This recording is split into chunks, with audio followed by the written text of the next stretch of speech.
요한복음 12장 20절로 25절에 있는 말씀을 먼저 보겠습니다.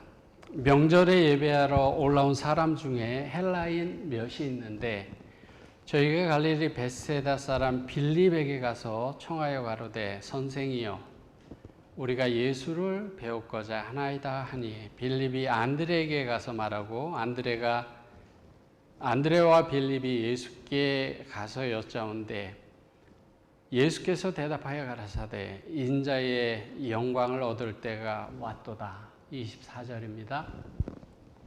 내가 진실로 진실로 너에게 이르노니 한 알의 밀이 땅에 떨어져 죽지 않으면 한 알 그대로 있고 죽으면 많은 열매를 맺느니라. 자기 생명을 사랑하는 자는 잃어버릴 것이요 이 세상에서 자기 생명을 미워하는 자는 영생을 보존하리라. 예수님께서 중요한 진리를 가르치실 때 비유를 많이 사용하셨죠. 그 자연적인 그런 현상들을 보시면서 예를 많이 드셨는데요. 말씀을 듣고 깨닫는 사람을 좋은 땅에 떨어진 씨앗과 같다 그렇게 가르쳐 주셨습니다. 그리고 우리가 삶이 힘들고 그렇지만 염려하지 않고 기쁘게 살아가는 그 모습을 공중의 새에게서 배우라고 그렇게 가르치셨습니다. 천국에 대해서는 감추인 보화, 겨자씨, 그물, 누룩, 포도원의 일꾼, 좋은 진주를 구하는 장사 그런 비유를 통해서 이야기해 주셨습니다. 오늘 우리가 읽었던 성경 말씀은요. 성경 배경은 6월절 엿새 전에 있었던 일입니다. 예수님께서 공생애를 이제 끝내시면서 십자가를 앞에 두고 마지막으로 예루살렘에 올라갔습니다. 그때 많은 유대인들이 예루살렘으로 왔는데요. 그 중에서 헬라인 몇 사람이 6월절에 참여했다가 예수님을 만나게 해달라고 요청을 했습니다. 오늘 읽은 요한복음 12장 20절에서 25절의 말씀에서 예수님은 자기를 찾아온 헬라인들에게 자기가 누구인지 미랄의 예를 통해서 가르쳐 주셨습니다.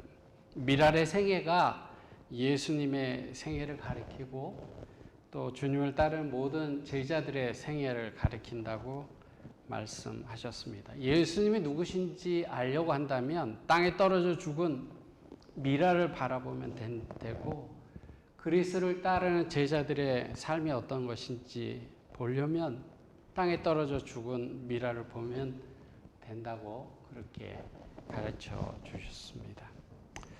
예수님이 이 땅에 탄생하셨을 때 동쪽에서부터 동방박사들이 찾아왔고요. 그분의 생애가 거의 끝나갈 무렵에 서방에서 헬라인들이 예수님을 찾아왔습니다.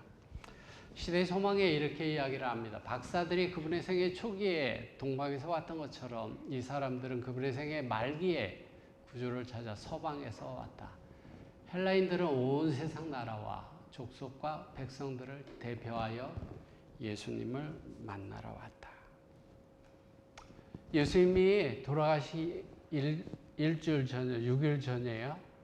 6월절 6일 전입니다. 그때 서방에서 헬라인들이 찾아왔는데 그 사람들은 온 나라와 족속과 백성을 대표해서 왔다고 그렇게 말씀하고 있습니다. 이 헬라인들이 예수님에게 와서요. 겸손하게 빌립에게 선생이여 이렇게 불렀습니다. 예수님께 부를 때 curious, 선생님 이렇게 부르잖아요. 주님, 선생님 그렇게 부르는데요. 빌립에게 그렇게 말하면서 예수님 만나기를 청하고 있습니다. 여기 성경에는 간략하게 기록하고 있어서 헬라 사람들이라고만 기록되어 있어서 얼마의 사람들이 왔는지 그 사람들의 이름이 뭐고 또 무슨 일을 하는 사람들이지 또 어떤 이야기를 했는지 알 수가 없습니다. 단지 그들이 예수님의 그 영적인 권위를 존경해서 제자들에게 먼저 이야기하는 신중한 사람들이었다.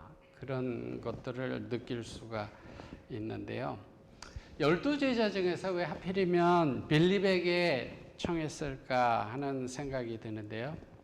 제자 하면 먼저 생각나는 게 베드로인데, 이 헬라 사람들이 빌립에게 먼저 간 이유는 빌립이라고 하는 이름이 어디식 이름 같아요? 헬라식 이름이죠. 그래서 아마도 빌립은 헬라 문화에 익숙한 사람이고 또 헬라 말을 그릭을 잘 했을 거라고 생각되기 때문에 아마도 빌립에게 왔을 거라고 생각되어집니다. 이 예수님의 공생의 끝 무렵에 찾아왔던 이 헬라 사람들은 예수님에게 큰 힘과 소망을 주는 그런 사람들이었는데요. 시대의 소망에 이렇게 이야기를 합니다. 세상에 가란 외침의 메아리인 우리가 예수를 배우고자 하나이다 라는 열렬한 요청을 들으시고 예수님의 얼굴은 빛났으며 그분은 인자의 영광을 얻을 때가 왔도다 라고 말씀하셨다. 그분의 헬라인들의 요청 가운데서 당신의 위대한 생애의 결과에 대한 전조를 보았다. 헬라인들이요, 예수님께 와서 우리가 예수님을 뵙기를 원합니다 이렇게 간청했을 때 그 이야기를 들으면서 예수님께서는 당신이 희생하시고 많은 이방 사람들이 예수님께로 나올 것을 바라보면서 기뻐하셨다라고 하는 것이에요. 저는 이 말씀을 생각하면서 무슨 생각이 드는가 하면 우리 마음속에 정말 간절한 마음으로 내가 예수님을 갈망합니다. 예수님을 배우기를 원합니다. 이런 갈망하는 마음, 여기 그리스 사람들이 예수님에게 갈망하는 마음으로 나와왔던 것처럼, 그래서 예수님의 마음의 기쁨을 드렸던 것처럼 오늘 우리가 그런 마음으로 주님께 나아갔으면 하는 그런 생각이 제 마음 가운데 있습니다. 시대의 소망에 예수님께서는 그분의 장래를 바라봤고요.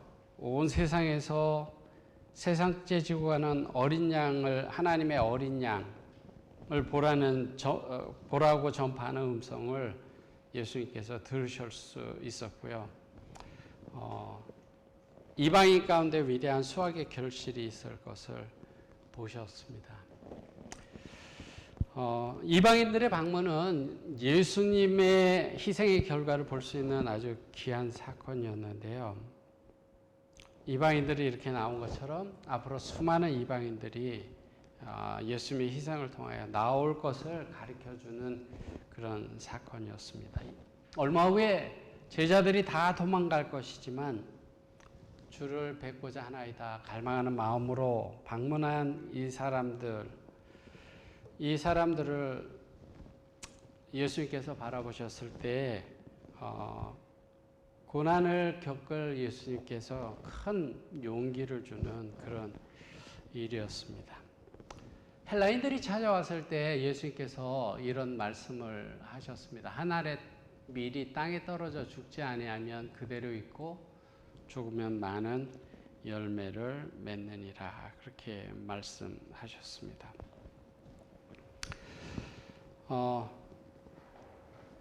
이 말씀은 물론 예수님 자신의 희생으로 많은 열매를 맺을 것을 말씀하시는 것이지만 또한 우리들도 어떻게 살아야 할지를 가르쳐주는 귀한 말씀입니다. 한 알의 밀이 땅에 떨어져 죽지 않으면 그대로 있고 죽으면 많은 열매를 맺는다라고 하는 그 말씀은 예수님의 생애를 가르침과 동시에 우리가 어떻게 살아야 할지를 가르쳐주는 말씀입니다. 시대의 소망이 이렇게 말씀하고 있는데요. 땅에 떨어져서 죽을 때에 밀알은 싹이 나고 열매를 맺는다. 이와 같이 그리스도의 죽으심을 통하여 하나님의 나라를 위한 열매가 맺힐 것이다. 그리스도께서는 이 진리를 모든 사람들이 배워야 할 자희생의 교훈과 연결시키신다. 그 하나의 미래 예를 들으면서 그 예는 모든 사람들이 배워야 할 교훈, 희생의 교훈과 예수님께서는 연결시키고 계시다라고 말씀하고 있습니다. 주님은 첫째로 땅에 떨어져서 죽어야 함을 이야기를 합니다. 공중에서 살아있으면서 그냥 저절로 열매를 맺는 것이 아닙니다. 땅에 묻혀지고 밟혀지고 싹이 나고 꽃이 피고 열매가 맺혀지는 것입니다. 열매를 맺고 싶다면 땅 속에 들어가 묻혀야 합니다. 자기가 죽어야 합니다. 또 한 가지 알아야 할 것은 땅에 떨어져 죽는 것은 내가 해야 될 일이고 싹이 나고 꽃이 피고 열매 맺고 하는 것은 하나님께서 하실 일입니다. 열매 맺는 것이 나의 일이 아니다라고 하는 것이죠. 나는 땅에 떨어져 죽는 것까지만 나의 할 일이고 그 일을 했을 때 열매에 관한 일은 하나님께서 하시는 일이다라고 하는 사실이에요. 우리가 해야 될 일은 내가 죽고 나를 통해서 하나님께서 열매를 맺혀지게 하시도록 내가 하나님께 굴복하는 일, 그 일이 내가 해야 할 일이다라고 하는 사실이에요.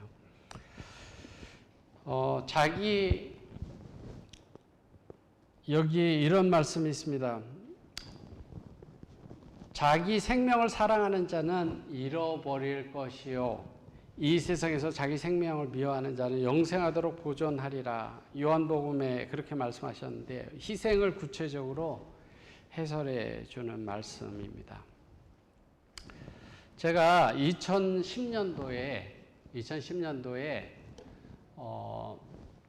크리스천 투데이라고 하는 곳에 기사를 보게 되었는데요. 북한 지하교회 성도들 25명 체포, 3명 사망 이런 제목의 글을 읽게 되었습니다.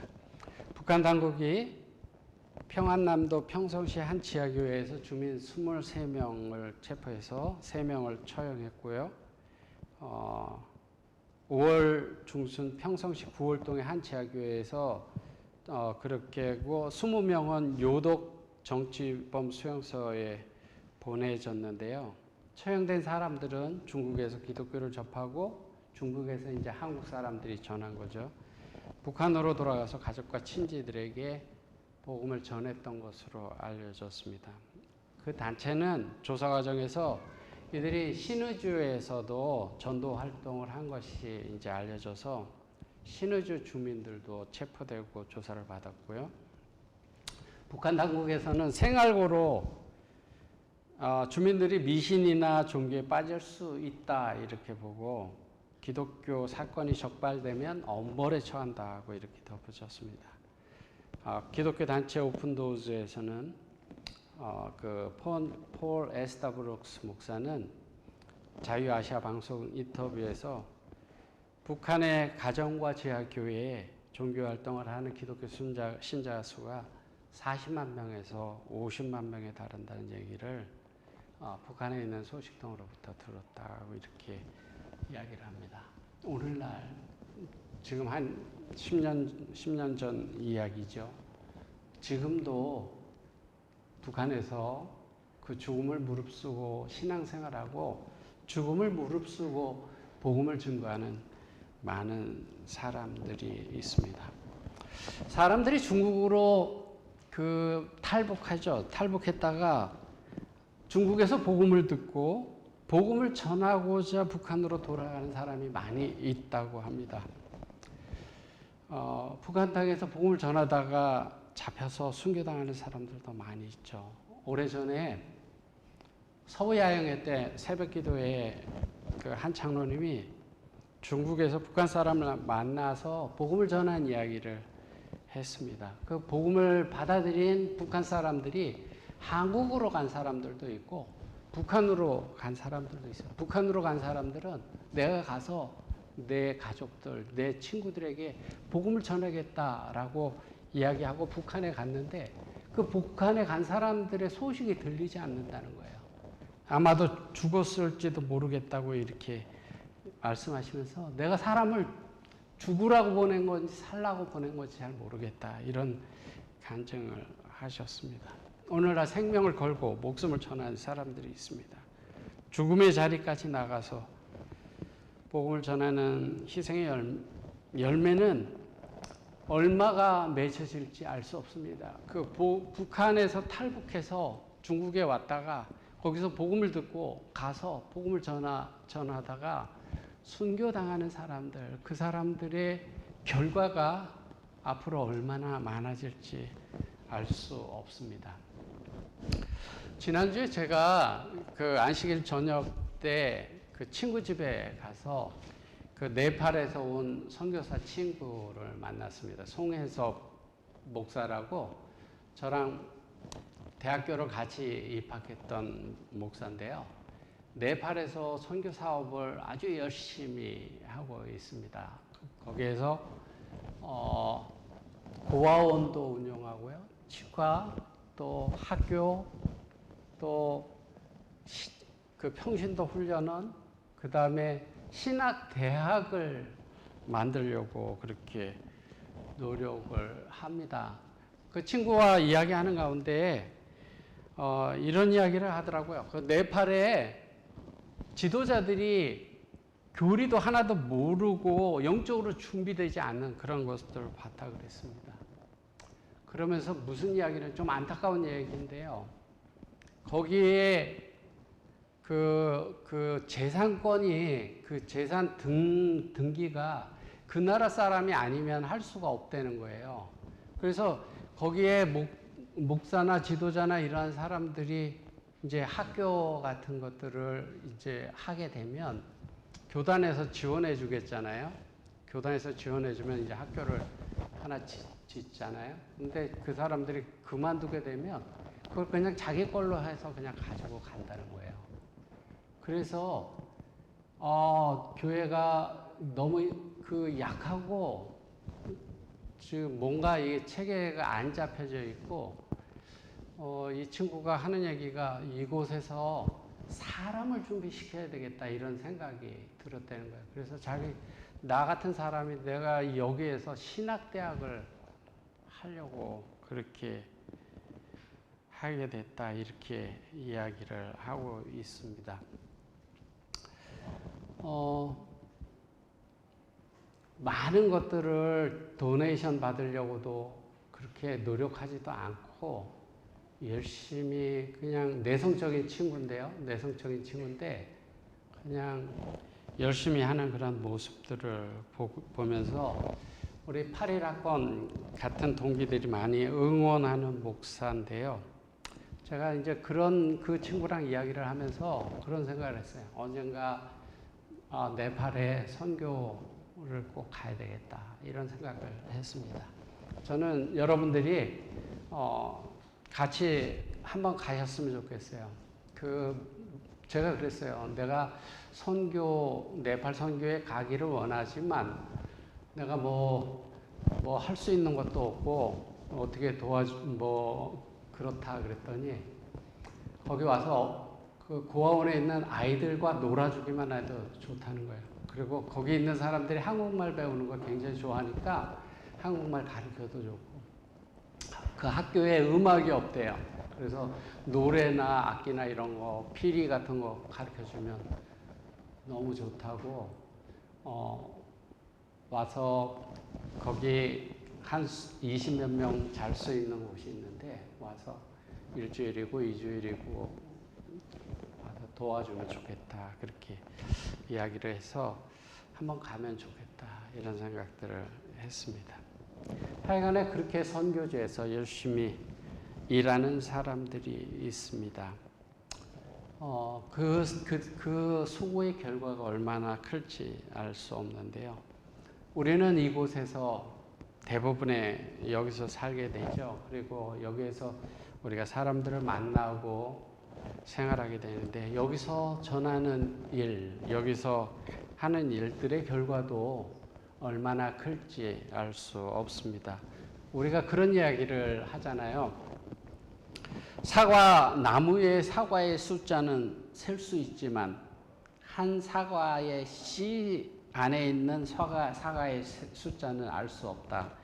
그 씨가 나무가 되고 열매가 맺히고 그 열매가 또 씨가 뿌려지고 나무가 되고 열매가 맺히고 그러면 얼마나 많이 맺혀질지 알 수 없기 때문에 그렇습니다.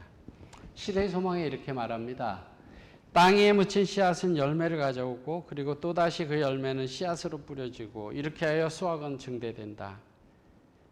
갈바리 십자가 위에서의 그리스도의 죽음을 통하여 영생에 이르는 열매가 그렇게 맺힐 것이다. 이렇게 말씀합니다.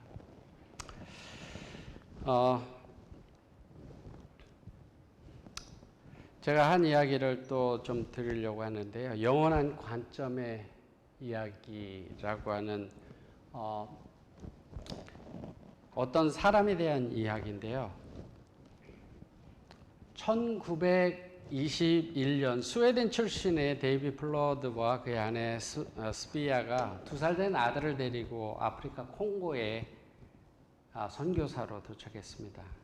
그곳에서 스칸디나비아에서 온 에릭슨 부부를 만나서 함께 일했는데요. 엔돌레라라는 마을에 도착했는데 추장은 자신들이 믿는 신이 노할까봐 선교사들을 마을에 들어오지 못하게 했습니다. 그래서 한 마을에서 한 10분 이상 떨어진 곳에 진흙으로 움막을 짓고 살았는데요. 마을에 복음을 전하려고 했지만 헛일이었습니다. 만날 수도 없었습니다.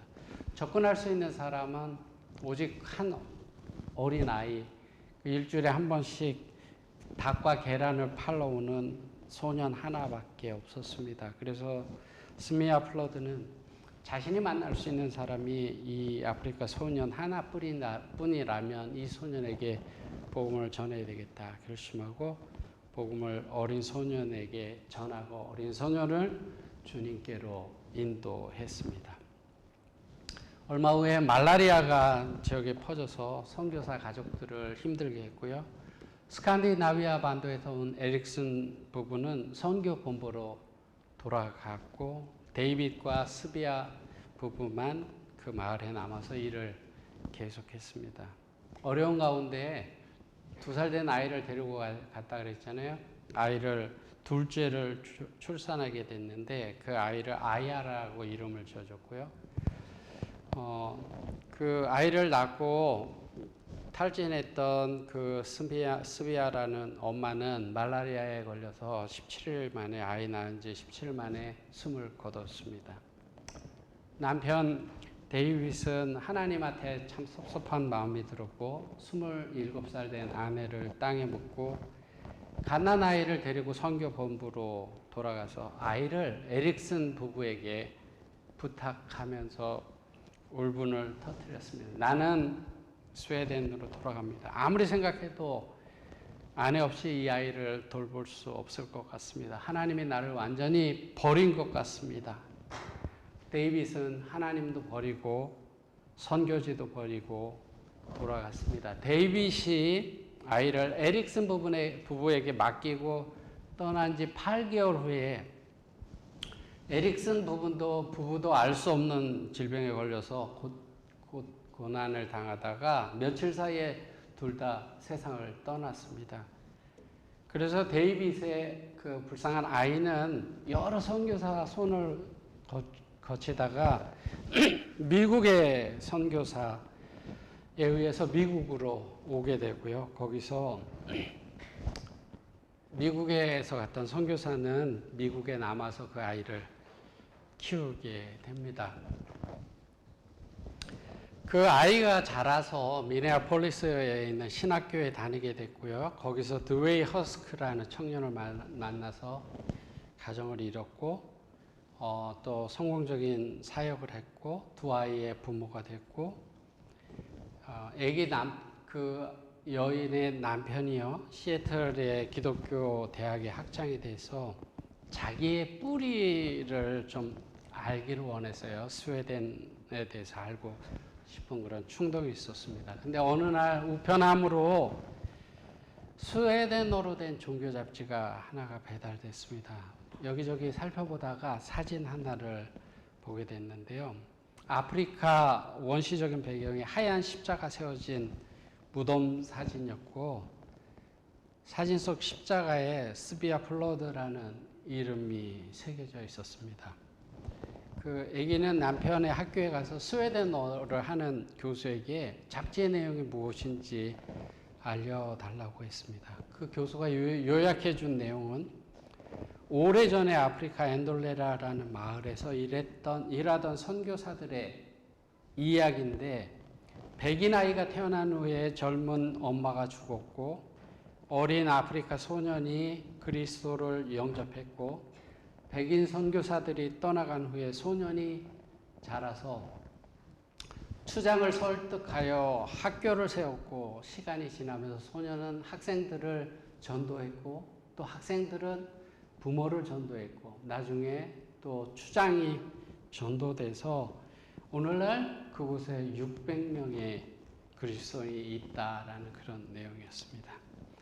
데이빗과 스비아 부부가 뿌린 씨앗의 결과였고요.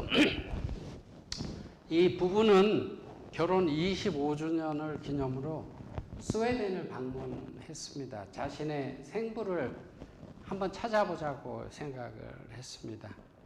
노인이 된 생부는 재혼해서 아이를 넷을 더 낳고 술을 마시며 방탕한 삶을 살고 있었고요. 뇌졸중으로 쓰러져 있는 그 아버지가 그 가족들에게 하나의 규칙을 만들었는데, 나의 모든 것을 뺏어간 하나님의 이름을 절대로 거론해서는 안 된다, 이런 이야기를 하는 것이었습니다. 그 A는 이복 형제들과 만나서 이야기를 나누고 아버지를 만나보고 싶다 이야기를 했습니다. 이복 형제들이 머뭇거리면서 주의를 주는데, 아버지의 상태가 나쁘기는 하지만 이야기는 나눌 수 있다. 하지만 한 가지 주의해야 될 거는 하나님 이야기를 꺼내면 안 된다. 그 아기가 아버지 방에 들어갔는데 술병이 여기저기 널려 있는 허름한 아파트였고요. 지저분한 침대에 73살 먹은 병든 노인이 누워 있었습니다. 수십 년 만에 만난 딸에게 아버지는 울먹이면서, 아이야, 너를 그렇게 내버릴 마음은 절대 없었단다 라고 이야기를 했습니다. 아빠 괜찮아요, 이렇게 부드럽게 이야기하면서 안아줬고요. 그리고 이렇게 이야기를 했습니다. 하나님께서 저를 이렇게 돌보셨잖아요, 이렇게 이야기를 했습니다. 아버지가 이 말을 듣자 경직하고 울음을 그치고 소리를 질렀습니다. 하나님이 우리를 버렸어. 우리가 이렇게 된 것이 다 하나님 때문이야. 아버지는 벽 쪽으로 돌아눕고 딸을 보려고 하지 않았습니다. 딸이 아버지에게 드릴 말씀이 있어요. 아버지께서 아프리카에서 치른 그 희생이 헛것이 아니었어요. 어머니가 헛되게 돌아가시지 않았어요. 아버지와 어머니가 주님께로 인도했던 그 어린 소년이 그 마을 사람들 모두를 그리스도께로 인도했고, 지금 그 마을은 600명이 그리스도를 섬기고 있어요. 아버지와 어머니가 하나님의 부르심에 충실하게 사셨기 때문이에요. 그러면서 예수님은 아버지를 사랑하세요. 한 번도 아버지를 미워하신 적이 없으세요. 그 아버지는 다시 돌아눕고 딸의 눈을 보았고요. 그날 늦은 오후에 수십 년 동안 원망하며 살았던 하나님께로 다시 돌아왔습니다. 몇 년 뒤에 이 아기 부부가 런던에서 열린 모임에 참석하고 있었는데, 콩고에서 일어난 보고를 듣게 됐는데요. 11만 명의 교인을 대표하는 그 나라 교회 회장이 그 나라에 복음이 전파된 사실을 웅변적으로 보고하고 끝난 다음에 그 아기가 그 여인이 찾아가서 데이빗과 스비아 플러드 부부에 대해서 들어본 적이 있냐고 이렇게 물었습니다. 그 사람이 대답하기를요, 그렇습니다. 부인, 저를 예수님께로 하신 분이 스비아 플러드 선교사입니다. 당신이 태어나기 전에 당신의 부모님께 식품을 배달했던 소년이 바로 접니다. 그렇게 이야기를 하고 서로 끌어안고 흐느꼈습니다. 아기 부부는 기빈 자격으로 그 마을을 방문했고 어머니의 무덤을 방문해서 흰 십자가를 보고 바닥에 무릎 꿇고 감사의 기도를 드렸습니다. 그 아버지는 아프리카 선교를 가서 아내를 잃고 그 어린 딸을 키울 수가 없어서 다른 사람에게 보내면서 내가 한 일은 다 헛일이었다 그렇게 생각했습니다. 자신의 아내가 복음을 전하다 죽은 것도 헛된 일이다 그렇게 생각했습니다. 그러나 하나님은 그들의 수고와 봉사에 많은 열매를 맺게 하셨습니다.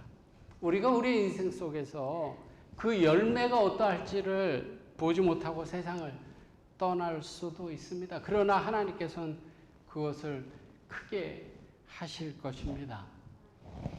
호주 교회가 우리 한국의 최초의 선교사로 보냈던 사람은 조셉 헨리 데이비스라고 하는 청년이었습니다. 그 청년이 누님 메리와 함께 1889년 10월 2일에 서울에 도착했습니다. 근데 이 청년은 선교사가 한 명도 없는 곳에 가겠다 이렇게 결심하고 5개월 후에 부산으로 떠났는데요. 20일에 거쳐서 500km 정도 걸으면서 여행을 해서 마침내 부산에 도착했는데 폐렴과 천연두에 걸려서요. 부산에 도착한 다음 날 사망하게 됐습니다. 그때 나이 34살이었는데요. 호주 멜버른 대학에 아주 우수한 성적으로 졸업했던 수재였었습니다. 얼마나 헛된 것 같아요. 전혀 알지 못하는 나라에 가서 선교사로 하겠다고 왔는데 선교의 일도 제대로 해보지도 못하고요. 선교지에 가서 하루 만에 죽게 되었습니다. 인간적으로 보면 안 됐고 결혼도 못하고 선교사 일도 제대로 못하고 억울하고 불쌍한 것처럼 느껴지지만 헛된 것처럼 느껴지지만 그의 죽음이 결코 헛되지 않았습니다. 그의 순교 소식을 듣고 감동받은 호주 교회는 120명 후에 120명이 넘는 선교사들을 한국 땅으로 파송하게 됐고요.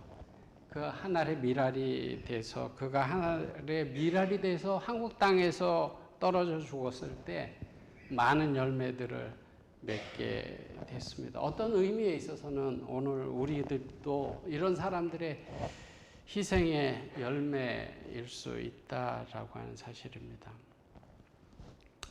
우리가 하는 친절한 말 한마디, 자신을 죽이고 겸손하게 행동하는 행동 하나, 예수님을 믿어야 된다고 전하는 말 한마디, 내가 전하게 돼서 믿게 된 한 사람, 나의 삶에 복음을 전해서 믿게 된 한 사람, 그 사람이 후일에 얼마의 열매를 맺게 될지 알 수 없다라고 하는 사실이에요. 에드워드 킴벌이라고 하는 사람은 구두방에서 일하는 어린 아이를 전도했습니다. 그런데 그가 그 어린 아이를 볼 때 뭐라고 이야기를 했는가 하면 이 아이는 예수님을 믿기에 전혀 불가능한 애처럼 그렇게 보였다고 그 이야기를 했어요.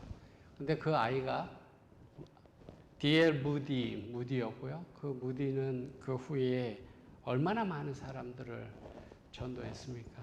그러니까 에드워드 킴벌이라는 사람은 그 가능성 없어 보이는 어린아이 하나를 전도했는데 그 아이는 훌륭한 목사가 돼서 수천만 명 사람들에게 복음을 전하는 그런 일들을 했다라고 하는 사실입니다.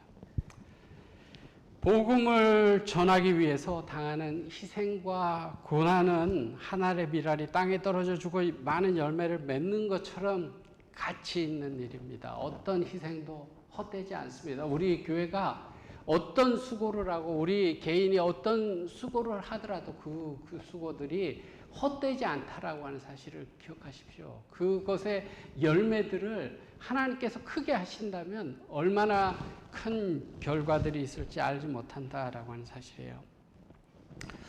어떤 목동이 저녁에 양을 치고 산에서 내려오는데 양이 늘 상처를 입는 것을 봤습니다. 목동은 자세히 살펴보다가 거기 작은 가시나무가 있는 것을 봤어요. 목동은 도끼를 가지고 와서 그 가시나무를 없애려고 했습니다. 근데 새가 날라와서 그 가시나무에 붙어 있는 양털을 물고 가는 것을 봤습니다. 목동은 중얼거리면서 돌아섰습니다.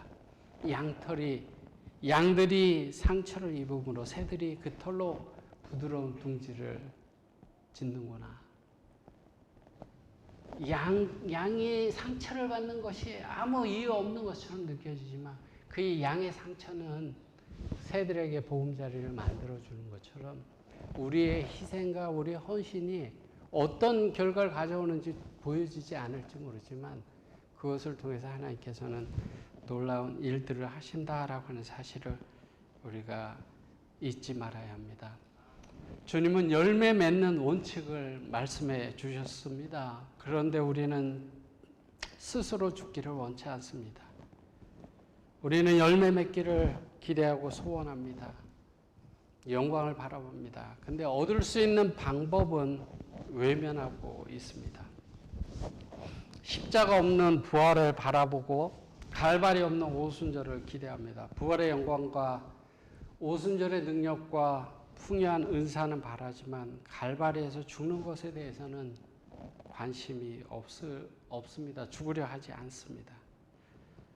성도들의 생활 속에 왜 능력이 없는가? 죽지 않기 때문입니다. 죽어야 열매가 맺는다 하는 이 원리를 외면하고 살기 때문에 그렇습니다. 제가 말씀을 전하기 전에 한 주일 동안 우리가 자신을 살피고 회개하고 그러고 다음 주 안식일에 와서 예배드리자 이렇게 말씀드렸습니다. 제가 다음 주에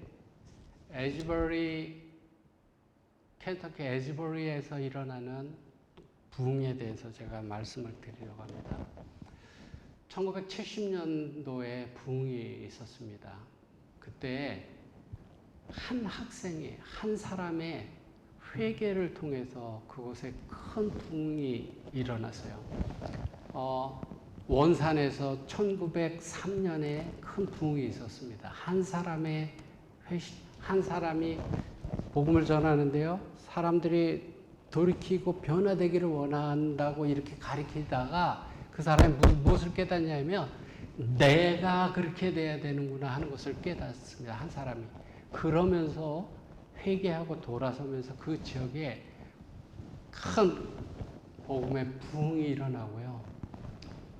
1907년에 평양의 대부흥도 한 사람의 회심을 통해서 그 큰 부흥이 일어나게 됩니다. 내가 한 사람이 죽었을 때 그곳에 부흥이 일어난다라고 하는 사실이에요. 우리 교회에 부흥이 일어난다면 전 세계가 알 거예요. 지금 세상은요, 옛날 같지 않아요. 한 곳에 하나님의 역사가 일어나면 모든 사람들이 그것을 바라볼 수 있습니다. 오늘 우리가 그러한 경험들을 하지 못하는 것은 내가 날마다 살아있고 네가 죽으면 열매를 맺겠다고 말씀하시는 그 말씀을 우리가 실천하지 못하기 때문에 그렇습니다. 사도 바울은 이렇게 이야기를 했습니다. 나는 날마다 죽노라. 나는 날마다 죽노라. 주님의 나라를 위해서 땅에 떨어져 주고 많은 열매를 맺는 하늘의 미랄이 내가 되겠다 이런 결심을 여러분들 이 시간에 하지 않으시겠습니까? 내 자신을 날마다 죽이고 사랑과 봉사로 희생의 삶을 삶으로 많은 열매들이 하나님의 은혜로 맺어지는 그런 삶을 사는 우리가 되기를 바랍니다. 저와 여러분들이 정말 새롭게 결심하고 내가 변화되면 교회가 변화되고 온 세상이 변화된다라고 하는 사실을 생각하면서 하나님 앞에 온전히 굴복하고자 결심하는 저와 여러분들이 되기를 바라면서 말씀을 줄이겠습니다. 도심에 펼쳐진 수많은 십자가. 매주 신자들이 교회로 모여듭니다. 그런데 자세히 보면 모이는 날짜가 조금 다릅니다. 어떤 이들은 일요일에, 어떤 이들은 토요일에, 이렇게 서로 다른 기독교의 예배인, 성경은 뭐라고 할까요?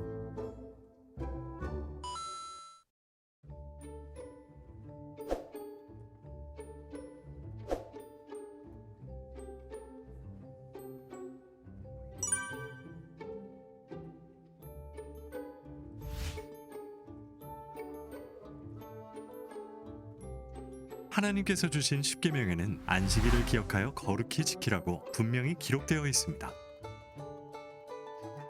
기억해서 지키라는 명령. 이는 하나님께서 특별히 지정하신 날이 있다는 말씀이죠. 우리가 사는 일주일 중 어떤 하루는 하나님께서 복 주시고 거룩하게 하신 날이라는 것입니다.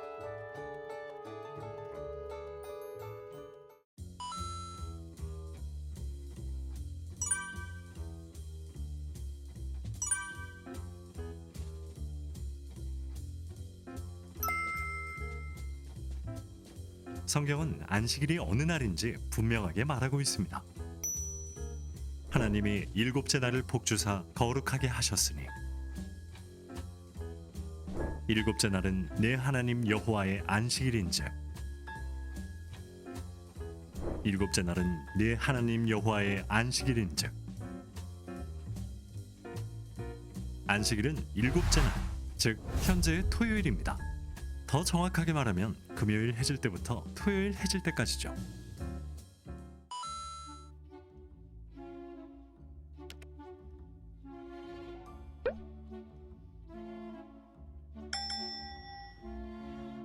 성경 어디에도 안식일을 주일로 변경하였다거나 주일을 기억하여 거룩히 지키라는 말씀은 기록되어 있지 않습니다.